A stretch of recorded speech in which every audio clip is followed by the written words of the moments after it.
Hello and welcome all of you. You are watching के Commerce Academy with me Kunal Singhal.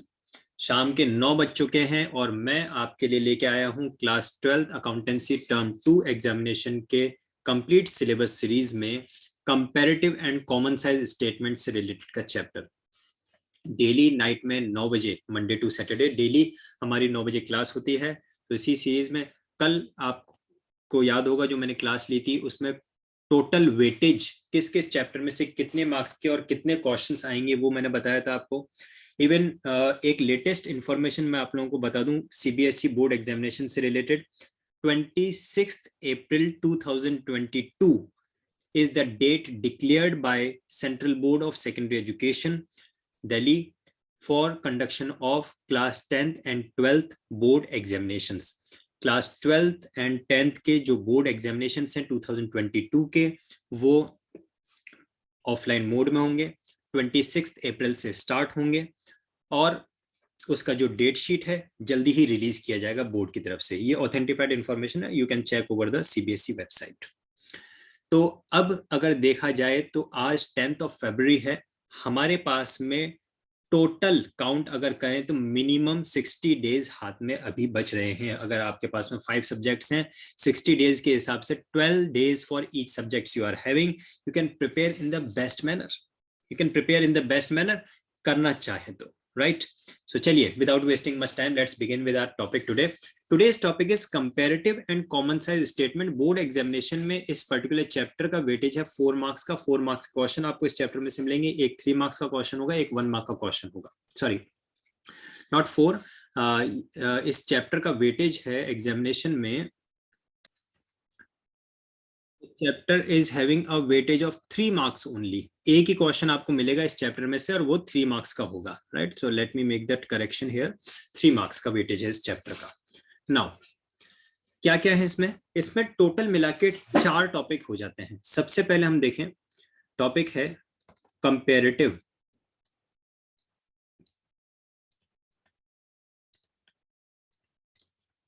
Statements. और comparative statements में हमें comparative balance sheet and comparative income statement दोनों बनाने के लिए पूछे जा सकते हैं।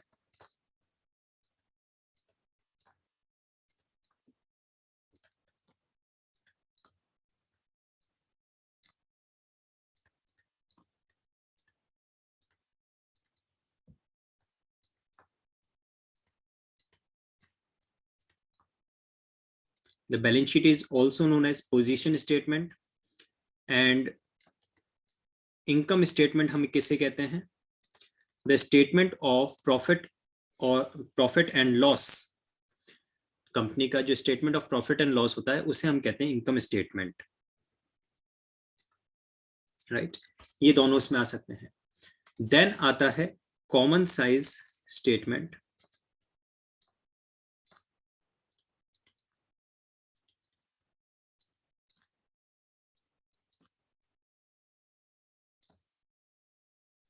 और common size statement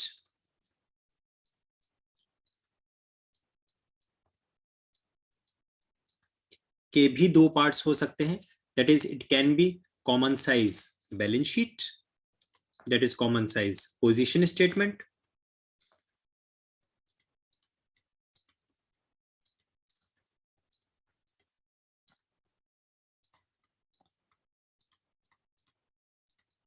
and common size income statement, that is common size statement of profit and loss.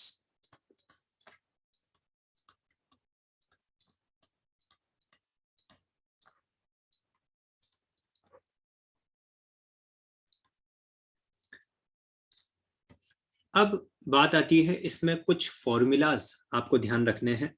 तो अगर मैं बात करूं कंपैरेटिव स्टेटमेंट्स की, तो इसमें तो आपको टोटल एक ही फॉर्मूला याद रखना है, चाहे आप कंपैरेटिव बैलेंस शीट बनाएं चाहे आप कंपैरेटिव इनकम स्टेटमेंट बनाएं। Just one formula you have to keep in your mind. मैं फॉर्मेट भी डिटेल में एक्सप्लेन करूंगा, अभी आप एक बार फॉर्मूला को समझें। We actually need to calculate the percentage change. So for the calculation of percentage change, the formula calculated will be absolute change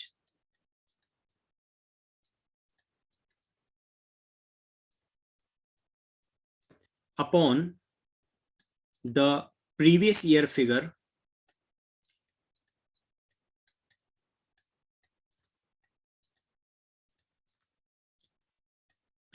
amount multiply 100. This is a common formula that will be absolute change का meaning क्या है? Suppose आपको 2021 और 2020 की balance sheet दे रखी है। आपके 2021 में शेयर कैपिटल है 5 लाख का, जबकि 2020 में शेयर कैपिटल है आपका 4 लाख का।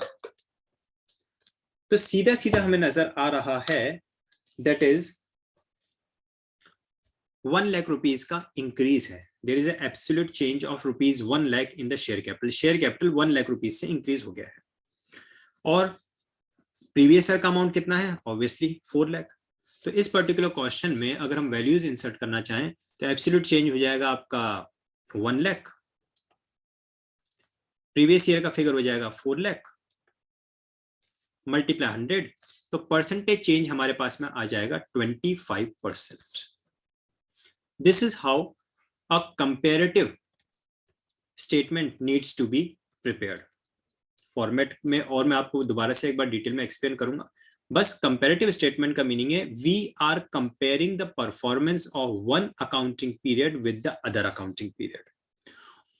We are comparing the performance और the position, financial position or the profitability performance of one accounting period with the another accounting period. It is also known as time series analysis. Time series analysis भी इसे कहा जाता है because यहाँ पे हम दो periods को आपस में compare करते हैं, right? फिर आते हैं हम कॉमन साइज स्टेटमेंट पे। तो कॉमन साइज स्टेटमेंट का अगर मैं आपको फॉर्मूला गाइड करूं तो कॉमन साइज स्टेटमेंट का फॉर्मूला होता है percentage value, it should be the absolute figure upon the base year. So yeah, exactly, percentage word will be the appropriate one. Percentage value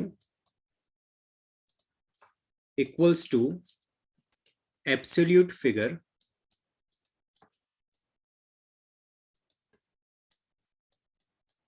or the absolute amount upon or divided by the base figure or the base amount. अब ये base figure या base amount क्या होता है वो मैं अभी आपको एक्सप्लेन करूंगा, क्योंकि वो कॉमन साइज में different, common size balance sheet में डिफरेंट है और कॉमन साइज इनकम स्टेटमेंट में डिफरेंट है। Multiply by 100। फॉर्मूला कॉमन रहेगा दोनों में ही, चाहे आप कॉमन साइज बैलेंस शीट बनाएं या कॉमन साइज इनकम स्टेटमेंट बनाएं, लेकिन दोनों में बेस ईयर जो है वो चेंज हो जाएगा। तो देखें जरा ये बेस ईयर क्या है, बेस फिगर क्या है। कॉमन साइज बैलेंस शीट के लिए हम बेस लेते हैं the total of balance sheet को। Total of balance sheet will be the base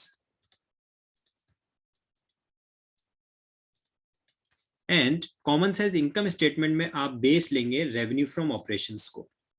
revenue from operation जिसे हम नेट सेल्स भी कहते हैं, not sales but net sales.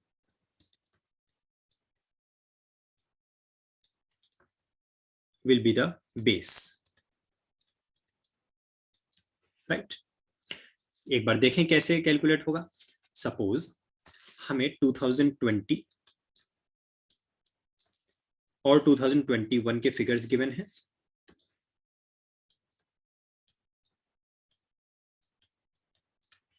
जिसमें हमें करंट एसेट्स और non current assets and current assets given है। सपोज नॉन करंट एसेट्स हैं हमारे पास में 6 लाख करंट ईयर में, प्रीवियस ईयर में ये थे से टू बी 5 लाख, और करंट एसेट्स हमारे पास में अभी हैं 4 लाख जो कि प्रीवियस ईयर में थे 5 लाख। ये हमारे पास में सपोज इंफॉर्मेशन है। अब नॉन करंट एसेट्स भी आ गया, करंट एसेट्स भी आ गए, तो टोटल ऑफ बैलेंस शीट क्या होगा? ऑब्वियसली एसेट्स तो बैलेंस शीट में होते हैं, so total of balance sheet यहाँ पे भी 10 लाख है और प्रीवियस ईयर में भी 10 लाख ही था, राइट? तो टोटल में तो कोई चेंज नहीं था। बात आती है एब्सोल्यूट फिगर जो है वो कौन से हैं? तो जो एब्सोल्यूट वैल्यूज हैं that is the absolute figures, ये एब्सोल्यूट फिगर्स हैं और इसको हमें कन्वर्ट करना है सपोज परसेंटेज वैल्यू में। तो अगर हम 2021 का देखना चाहें, 2021 में what is the proportion of non-current assets, what is the proportion of non-current assets to the total of balance sheet? So it will be calculated as absolute figure 6 lakh divided by base year, base figure। तो base figure क्या लेना है? Balance sheet में base लेते हैं हम total of balance sheet को, तो बेस लेंगे 10 लाख को मल्टीप्लाई 100, तो ये आ जाता है 60%। यहां नहीं लिख के इसको अपन लिख देते हैं यहाँ पे, ये आ गया मेरे पास 60%। इसी तरह से करंट एसेट का परसेंटेज निकालना चाहेंगे हम, तो current asset 4 lakh divided bye 10 lakh will be 40%। 2020 का जब निकालेंगे तो 5 lakh divided bye 10 lakh that would be 50% and 50%। कहने का मतलब यह है जब हम कॉमन साइज स्टेटमेंट बनाते हैं तो हम दो अकाउंटिंग पीरियड को आपस में कंपेयर ना करके हम सिर्फ एक ही अकाउंटिंग पीरियड के फिगर्स को एक दूसरे से का प्रपोर्शन कैलकुलेट करते हैं। This kind of analysis is also known as vertical analysis, because under this kind of analysis we compare the values of the same accounting period vertically. So this kind of analysis is also known as vertical analysis, right? अब मैंने आपको formulas बता दिए, इनको mind में set कर लीजिए, copy में नोट डाउन कर लीजिए। ध्यान क्या रखना है? अगर कंपैरेटिव स्टेटमेंट है तो एक फॉर्मूला याद रखना है, बस काम खत्म। अगर कॉमन साइज स्टेटमेंट है तो ये याद रखना है कि कॉमन साइज बैलेंस शीट है, बैलेंस शीट में total of balance sheet will be the base, और अगर कॉमन साइज इनकम स्टेटमेंट है तो revenue from operation will be the base. इस तरह से आपको ध्यान रखना है, राइट? अब हम बढ़ते हैं फॉर्मेट की तरफ। मैं आपको गाइड करता हूं कि इनके फॉर्मेट्स कैसे कैसे होंगे। ये हमारे सामने फॉर्मेट आ गया कंपैरेटिव स्टेटमेंट का। अब आप देखिए, मैं इसको एक्सप्लेन करता हूं। सपोज हम बना रहे हैं कंपैरेटिव बैलेंस शीट, तो ये हो जाएगी हेडिंग कंपैरेटिव बैलेंस शीट, और यहां पे फिर फॉर द ईयर एंडेड ना आके क्या आएगा? एज ऑन 31 मार्च, और जो करंट ईयर होगा, फॉर एग्जांपल अगर 2020 एंड 2021 के बैलेंसेस आपको दे रखे हैं तो 2021 आएगा। अगर आपको 2021 एंड 22 के दे रखे हैं तो 2022 आएगा। जो भी करंट ईयर होगा वो यहाँ पे लिखा जाएगा, राइट? फिर आते हैं पर्टिकुलर्स, यहाँ पे सारे आइटम्स लिखे जाएंगे। सपोज अगर हम बैलेंस शीट बना और यहीं पे अगर हम कंपैरेटिव इनकम स्टेटमेंट बना रहे हैं तो हेडिंग हो जाएगी कंपैरेटिव इनकम स्टेटमेंट, और अगर कंपैरेटिव इनकम स्टेटमेंट हेडिंग डालते हैं तो यहाँ पे फिर आ जाएगा फॉर द ईयर एंडेड 31 मार्च, और जो भी करंट ईयर है वो लिख दिया जाएगा। पर्टिकुलर्स में आपको एज इट इज, सपोज आप कंपैरेटिव बैलेंस शीट बना रहे हो तो कंपैरेटिव बैलेंस शीट में क्या क्या चीजें आती हैं? डेफिनेटली वहां पे कंपैरेटिव बैलेंस शीट में आपके पास में शेयर होल्डर्स फंड होगा, राइट? इसके बाद में आपके पास में नॉन करंट लाइबिलिटीज होंगी, देन आपके पास में करंट लाइबिलिटीज होंगी, देन टोटल हो जाएगा, देन आपके पास में नॉन करंट एसेट्स होंगे, देन आपके पास करंट एसेट्स होंगे। इसी की जगह अगर आप कंपैरेटिव इनकम स्टेटमेंट बना रहे हैं तो उसके accordingly like revenue from operation होगा आपके पास में, देन आपका टोटल रेवेन्यू हो जाएगा, देन एक्सपेंसेस की हेडिंग आएगी and so on, profit before tax and less tax, profit after tax, वो एग्जैक्टली फॉर्मेट के अकॉर्डिंगली। तो इसमें कोई दिक्कत वाली बात नहीं, क्योंकि बैलेंस शीट या फिर इनकम स्टेटमेंट जो भी होगा क्वेश्चन में भी आपको एज इट इज बना हुआ दिया जाएगा, और उसी सीक्वेंस में आपको सारी आइटम्स को यहाँ पे लिख देना है। पर्टिकुलर्स में कोई चेंज नहीं है। नोट नंबर अगर हो तो यहाँ पे लिख देना है, नहीं हो तो खाली छोड़ देना कॉलम को। अब आता है हमारे पास में ये columns, figure of previous year and figure of current year. Figure of previous year को हम डिनोट करेंगे अल्फाबेट ए से, और फिगर ऑफ करंट ईयर को हम डिनोट करेंगे अल्फाबेट बी से, राइट? सिर्फ यहाँ पे एक मोस्ट इंपॉर्टेंट बात जो ध्यान रखने की है वो क्या है? जो हमें क्वेश्चन में बैलेंस शीट गिवन रहेगी, उस बैलेंस शीट में हमें होगा पर्टिकुलर्स और फिर पहले होगा करंट ईयर और बाद में होगा प्रीवियस ईयर। लेकिन जब आप उसको पोस्ट करना स्टार्ट करेंगे कंपैरेटिव बैलेंस शीट में, कंपैरेटिव स्टेटमेंट में, तो 2021 जो कि करंट ईयर है वो तो आएगा बाद में, और जो प्रीवियस ईयर है वो आएगा कॉलम पहले। कई बार बच्चे ऐसा कंफ्यूज हो जाते हैं कि जो जैसा फॉर्मूला बना है 2021 जैसे लिख रखा है, पहले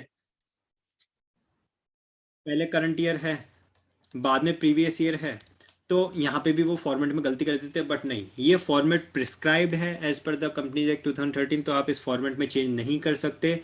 आपको कंपैरेटिव स्टेटमेंट बनाते समय पहले प्रीवियस ईयर का कॉलम बनाना है और उसके बाद में करंट ईयर के फिगर्स का कॉलम बनाना है। बन गया, ठीक है। इसके बाद में नेक्स्ट थर्ड नंबर का कॉलम हमारे पास अमाउंट्स के लिए जो थर्ड कॉलम है वो होगा, जिसको हम डिनोट करेंगे कॉलम सी। और सी कैसे कैलकुलेट किया जाएगा? सी कैलकुलेट किया जाएगा करंट ईयर में से प्रीवियस ईयर का अमाउंट लेस करके, यानी कि बी माइनस ए। मैंने आपको बताया था ना, सपोज शेयर होल्डर फंड है, शेयर होल्डर फंड आपको दे रखा है से टू बी 5 लाख का था प्रीवियस ईयर में, और करंट ईयर में ये हो गया 6 लाख का। So what is the absolute change? There is a absolute change of ₹1 lakh. और डिवेंचर्स हैं, सपोज आपको डिवेंचर्स दे रखे हैं, डिवेंचर्स पहले थे आपके पास 5 लाख के, अब हो गया आपके 4 लाख के, आपने रिडीम कर दिए डिवेंचर्स को, तो ये -1 लाख आ जाएगा। क्यों? क्योंकि कम हो रहे हैं तो -1 लाख आ जाएगा, रिडीम हो गया, राइट। अब निकालना है परसेंटेज चेंज। तो परसेंटेज चेंज का मैंने फॉर्मूला बताया था आपको, राइट। परसेंटेज चेंज का फॉर्मूला क्या रहेगा और इसको डिनोट किससे करेंगे हम? इसे हम डिनोट करेंगे अल्फाबेट डी से, और डी को कैलकुलेट करने के लिए फॉर्मूला होगा C, that is absolute change, divided by previous year that is A, multiply 100। ठीक है, तो कैलकुलेट करने के लिए suppose 1 lakh divided by 6 lakh, previous year से करना है, 1 lakh divided by 6 lakh multiply 100, तो ये आ जाएगा आपके पास में 16.67%। इसी तरह से 1 lakh divided by 4 lakh, previous year से divide, absolute change divided by previous year amount 4 lakh multiply 100, तो ये आ जाएगा आपके पास में नेगेटिव का 25%। 25% तो आया, लेकिन नेगेटिव का, तो हम ब्रैकेट बना देंगे नेगेटिव है तो ये इस तरह से आपको सॉल्व करना है कंपैरेटिव स्टेटमेंट को। कंपैरेटिव स्टेटमेंट में सबसे पहले पर्टिकुलर्स का कॉलम रहेगा, पर्टिकुलर्स के बाद में आपके पास में नोट नंबर, प्रीवियस ईयर के एब्सोल्यूट फिगर्स, करंट ईयर के एब्सोल्यूट फिगर्स, और एब्सोल्यूट चेंज निकालने के लिए करंट ईयर में से प्रीवियस ईयर का अमाउंट लेस कर दे रहा है। और लास्टली परसेंटेज चेंज का कॉलम बनेगा, जिसमें आप परसेंटेज के लिए मैंने फॉर्मूला आपको बताया, क्या है परसेंटेज चेंज का formula, that is absolute figure divided by previous year multiply 100, ये हो जाएगा। अब नेक्स्ट आता है हमारे पास में इसी सीक्वेंस में क्या, common size statement. Common size statement का फॉर्मेट भी मैं आपको कल समझाऊंगा, और उसी से रिलेटेड जो न्यूमेरिकल क्वेश्चंस हैं वो भी हम कल ही करेंगे। आज तो एक मैंने शॉर्ट इंट्रोडक्शन आपको इस चैप्टर का दिया है, एक बार अच्छी तरह से इसको दोबारा से देखिए, फॉर्मेट को अपने माइंड में सेट कीजिए, जो जो मैंने पर्टिकुलर थिंग्स बताई हैं उन्हें, और जो भी क्वेरीज अगर कोई आती हैं तो आप मुझे डायरेक्टली मेल कर सकते हैं kunalsinghal85@gmail.com पे, या फिर आप मुझे मैसेज कर सकते हैं जो हमारा टेलीग्राम ग्रुप है के कॉमर्स एकेडमी का। फिर से मैं आप लोगों को याद दिला दूं students, registrations for mock viva are going on. आज थर्सडे है, सैटरडे को रजिस्ट्रेशंस क्लोज हो जाएंगे। If you want to register yourself for the mock vivas in accountancy, business studies and economics, online mock vivas, then you can register yourself। आपको link, registration link इस description में मिल जाएगा, video के description में मिल जाएगा, तो आप वहां पर रजिस्टर कर दीजिए, और I will contact you personally, I will take you mock viva. इनका बहुत बेनिफिट आपको मेन प्रैक्टिकल एग्जामिनेशंस में मिलेगा डेफिनेटली, ठीक है। So that's all for tonight. I hope you all had enjoyed the class and lot of clarity you must have got from this class. That's all for now, and stay tuned with K Commerce Academy. Thank you. Good night.